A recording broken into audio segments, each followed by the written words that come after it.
Un seul titre au menu de cette édition, le point de presse du chef de file de l'opposition burkinabé. Mesdames et messieurs, bonsoir et merci d'être des nôtres sur la télévision de la famille.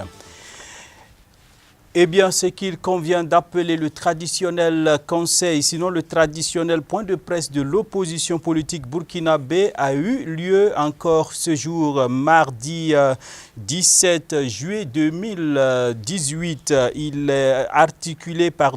point est articulé autour de 4 points principaux qui sont la tenue du Forum national de la diaspora, également le projet de loi portant code électoral au Burkina Faso, l'annulation des sanctions de magistrats par le Conseil d'État et enfin l'affaire du recrutement frauduleux à la CNSS était bien sûr à l'ordre du jour.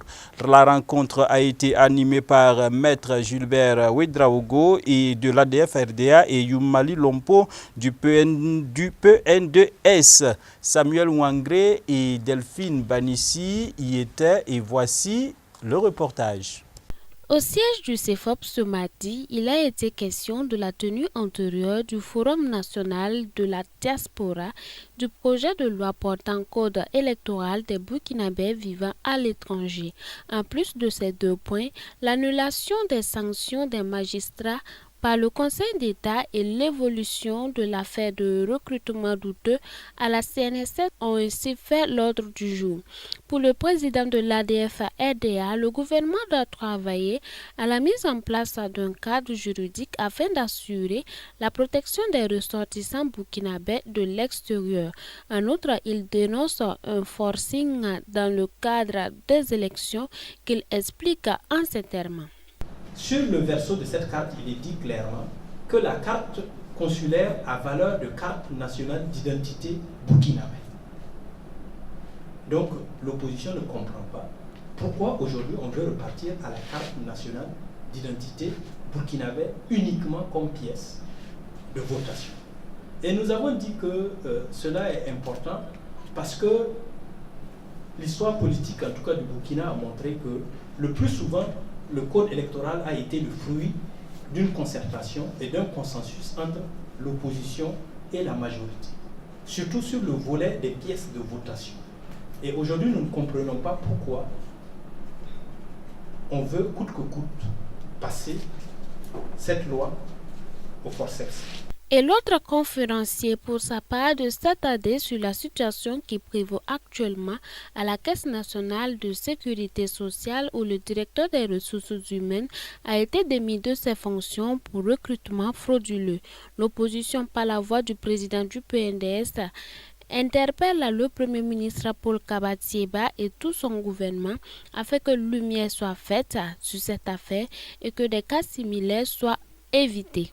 Nous condamnerons à coup sûr cette attitude. Parce que nous pensons que le favoritisme dans ce pays-là, il faut mettre fin à cela. La corruption dont on parle, la manière dont les uns et les autres profitent donc de leur position pour faire certaines choses, il faut qu'on mette fin à ça. Vous savez, la SLC a été mise en place dans le but d'empêcher. Il y a même d'autres structures qui sont en dehors donc, de l'État, mais qui travaillent pour la lutte contre la corruption. Et je crois que l'un dans l'autre, il faut quand même que les Burkinabés s'assurent que tout cela, ça fonctionne normalement. Et que les personnes qui sont soupçonnées, qui puissent être blanchies ou en tout cas condamnées après, en tout cas, des enquêtes et même un jugement. Maître Gilbert Ouedraogo sur la question du recrutement frauduleux à la CNSS donne la pensée générale du CEFOP. Il s'agit d'une présomption d'innocence, il s'agit d'un cas de soupçon non encore confirmé. Mais comme cela a été relevé, et comme vous-même vous l'avez relevé dans vos comptes rendus, dans la relation des faits, c'est une mesure conservatoire qui a été prise. Et le DG de la CNSS a estimé certainement, au regard des éléments en sa possession, qu'il était important de prendre cette mesure conservatoire. Il n'appartient pas au CEFOP de venir remettre en cause cette mesure conservatoire qui a été prise. Le CEFOP est préoccupé par autre chose. Notre préoccupation est laquelle? C'est de nous assurer que les concours sont faits de manière transparente. C'est de nous assurer que le fils du pauvre a les mêmes droits que le fils de celui qui a les bras longs. C'est là la préoccupation du CEFOP. Nous voyons une jeunesse aujourd'hui qui est désœuvrée, une jeunesse qui a des diplômes, qui est qualifiée, mais qui a du mal à accéder à l'emploi. Et pour le peu d'emplois qu'il y a, nous voudrions que les conditions soient réalisées pour que tout le monde puisse, à égalité de diplômes, d'intelligence, que les gens puissent accéder à ces emplois. Voilà un peu ce qui doit retenir notre attention et votre attention. Et vous retiendrez avec moi pour terminer que la relation des faits est troublante. Vous avez un concours qui est organisé, vous avez 85 personnes qui doivent être recrutées, vous avez un tiers de ces personnes-là qui sont des parents proches de ceux qui sont dans la maison. Moi, je suis surpris que la presse soit surprise, que des mesures soient prises. Vous n'allez quand même pas demander à l'opposition d'applaudir cela. Ce serait très grave de nous demander cela. Vivement donc à la semaine prochaine pour d'autres analyses de l'actualité nationale avec le CEFOP. Encourager les médias dans la collecte de données, le traitement et la diffusion d'informations sur les avancées scientifiques en matière agricole, c'est tout l'enjeu du prix OFAB organisé à l'intention des journalistes. Les œuvres sont attendues jusqu'au 31 juillet 2018. Plus de précisions avec Delphine Banissi et Yannick Kaboré. Encourager les médias dans la collection de données, le traitement et la diffusion d'informations sur les avancées scientifiques et les résultats de la recherche agricole à l'endroit du grand public, c'est l'objectif principal recherché par le Forum ouvert sur la biotechnologie agricole OFAB en lançant pour la deuxième fois ce prix. Faut noter que c'est une initiative de la Fondation africaine pour les technologies agricoles regroupant le Ghana, le Kenya, la Tanzanie, l'Ouganda, l'Éthiopie, le Nigeria et le Burkina Faso, seul pays francophone du lot. C'est un prix pour que les journalistes du Burkina Faso, tout organe de presse confondu, puissent compétir, en tout cas pour l'obtention du prix. Nous rappelons qu'il y a 3 prix et à la suite de ces 3 prix qui vont être décernés par un jury bien sélectionné, qui va être impartial, objectif, ces 3-là vont après aller se confronter au meilleur des autres pays au niveau continental, je dirais au niveau africain. Et cela va se passer chez nous, ici, une grande réunion en septembre 2018.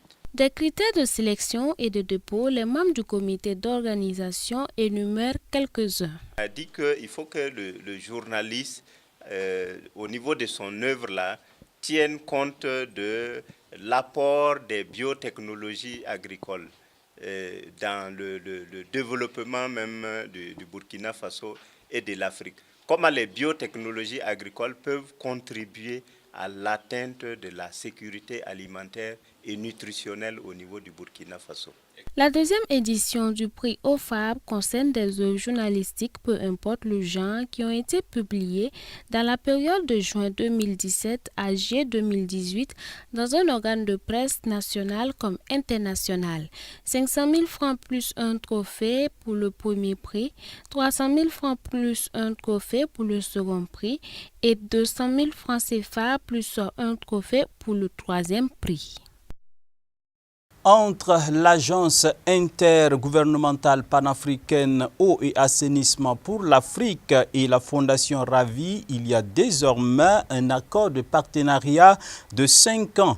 Objectif, appuyer la Fondation Ravi dans une synergie d'action pour réaliser le plan quinquennal de cette fondation. Donc, Odette Zouanguena et Yannick Kaboré pour le compte-rendu. C'est un fait, un accord de partenariat de 5 ans vient d'être signé entre le président de la Fondation Ravi et le secrétaire exécutif de l'Agence intergouvernementale panafricaine Eau et assainissement pour l'Afrique.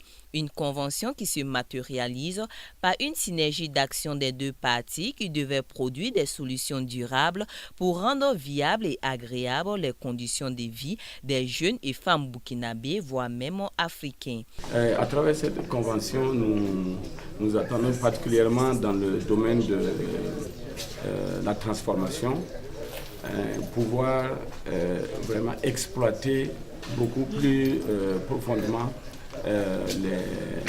les ressources disponibles, en particulier les déchets. Parce que nous voyons, j'ai l'habitude de dire que dans nos poubelles au Burkina Faso, il y a de l'or, les gens jettent de l'or dans les poubelles. Et non seulement c'est jeté, mais aussi ça devient, comment dirais-je, des impacts, ça devient nocif pour les populations. Et c'est comment quitter de ces niveaux pour valoriser tous ces déchets et puis à travers ça densifier la chaîne de valeur pour créer plus d'emplois.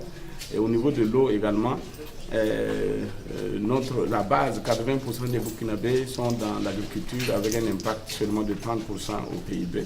Et par rapport à ça, nous voulons intensifier la production et la transformation agricole et nous ne pouvons pas faire cela sans l'eau. Ce nouveau partenariat est un challenge pour EAA qui apportera sa valeur ajoutée au travail déjà accompli par la Fondation Ravi afin d'accompagner les bénéficiaires du projet. Les produits de nos recherches seront maintenant utilisés rapidement par la Fondation pour permettre donc déjà à travers la cible qu'ils ont eu déjà autour de 5000 personnes, je crois si j'ai bonne mémoire, pour arriver à terme à créer autour de 250 000 emplois. Donc à travers déjà les organisations qu'ils ont en place, nous allons mettre à leur disposition les produits de nos recherches dans le domaine de l'assainissement productif et également dans le domaine de l'eau, d'irrigation, leur permettant rapidement d'avoir un effet de levier sur les résultats qu'ils ont escomptés.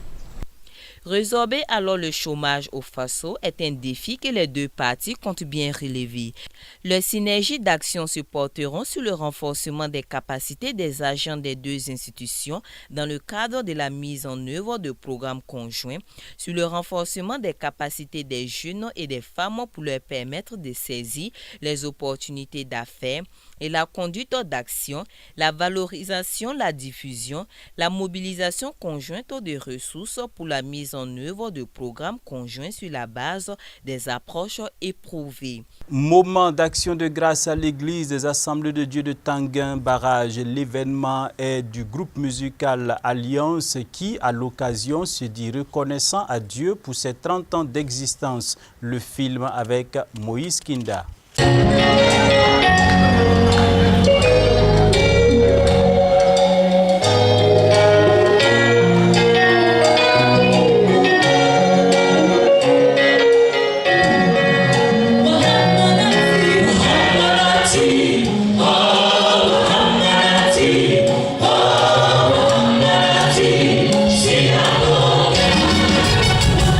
L'église des Assemblées de Dieu de Tanguin Barrage a refusé du monde à l'occasion du 30e anniversaire du groupe Alliance. 30 ans de ministère de louange et d'adoration au service du Seigneur et de son Église, ce fut des moments d'action de grâce et de reconnaissance à Dieu pour la vie du groupe. Oui, nous avons pensé que 30 ans de ministère de louange et d'adoration, sans discontinuer, c'est vraiment une grâce de Dieu. À ma connaissance, il n'y a pas un groupe qui ait une si longue longévité. Et nous avons pensé que ce serait bien de rendre grâce à Dieu qui nous a accompagnés tout au long de ces années et de pouvoir transmettre aussi la flamme à d'autres, là, de permettre à d'autres d'avoir envie de célébrer Dieu et de s'engager pleinement. Je pense que c'est une assez bonne évolution. C'est vrai qu'il y a eu des sortes de passages à vide, mais malgré tout, c'est Dieu qui a voulu que nous passions par ces étapes et tout ça, ça a participé à notre maturation et c'est vraiment une évolution qui nous satisfait. Bon, c'est vrai qu'on aurait pu mieux faire, mais tout de même ce qu'on a fait, c'est pour Dieu, c'est grâce à Dieu qu'on a pu faire tout cela et on rend grâce à Dieu. Les perspectives, c'est de continuer d'adorer Dieu parce que c'est un ministère éternel. Au ciel, il n'y aura pas d'autre ministère que celui d'adorer. et nous pensons que nous avons le devoir de continuer à adorer et adorer de mieux en mieux et d'entraîner d'autres générations à adorer. Pour joindre l'utile à l'agréable, d'autres artistes et groupes ont fait le déplacement pour joindre leur voix à celle du groupe Alliance pour cette action de grâce.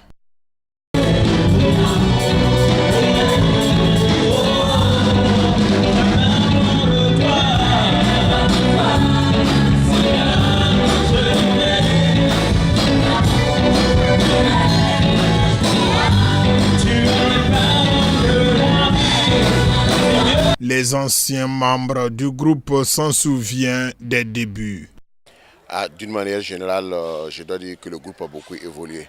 Parce qu'il faut dire que je fais partie donc des tout premiers aussi. Parce que j'ai commencé dans les années 86. Alors au départ, on avait une petite guitare. On ne savait pas bien chanter, on ne savait pas bien jouer. Mais aujourd'hui, vous avez vu la prestation à l'église. On peut dire que le nom de Dieu a été glorifié et le groupe a bien évolué. Ce que nous souhaitons seulement, c'est que sur le plan spirituel, il puisse toujours avancer. C'est que Dieu bénit tous ceux qui le louent. Et parmi les anciens qui sont passés dans le groupe, nous pouvons rendre ce témoignage que Dieu nous a bénis dans tous les domaines, sur le plan spirituel, sur le plan matériel, sur tous les plans. Dieu a béni les anciens membres du groupe. Et j'invite les membres actuels et ceux à venir de se donner dans la louange. Les Mossi disent ce qui veut dire quand on loue Dieu, Dieu s'occupe de nos affaires et Dieu s'occupe de nous bénir. Donc celui qui est dans la louange, c'est Dieu lui-même qui se charge de le bénir. C'est vrai qu'il viendra des difficultés, mais Dieu va les résoudre pour sa gloire. Le groupe tire son nom Alliance de 2 Corinthiens chapitre 3 verset 6 qui dit ceci, qui nous a aussi rendus capables d'être ministres d'une nouvelle alliance, non de la lettre, mais de l'esprit, car la lettre tue, mais l'esprit vivifie. Le groupe Alliance est un groupe qui est né dans l'église de Tanguin Barrage il y a de cela 33 ans. Et le groupe a choisi de rendre grâce à Dieu. Et comme je fus un des membres du groupe, un des premiers membres du groupe, avec le frère Bamogo Paul, le groupe actuel nous a demandé, nous deux, de coparrainer cette activité. Et cela est normal et cela nous réjouit parce que, étant pionniers dans le groupe, nous sommes reconnaissants à Dieu de ce que 30 ans après, le ministère de chant puisse se poursuivre. Tirant son texte de base de 2 Chroniques, chapitre 16, versets 4 à 7, le pasteur a exhorté le groupe et les participants à aller de l'avant dans la louange et l'adoration, car c'est un ministère éternel.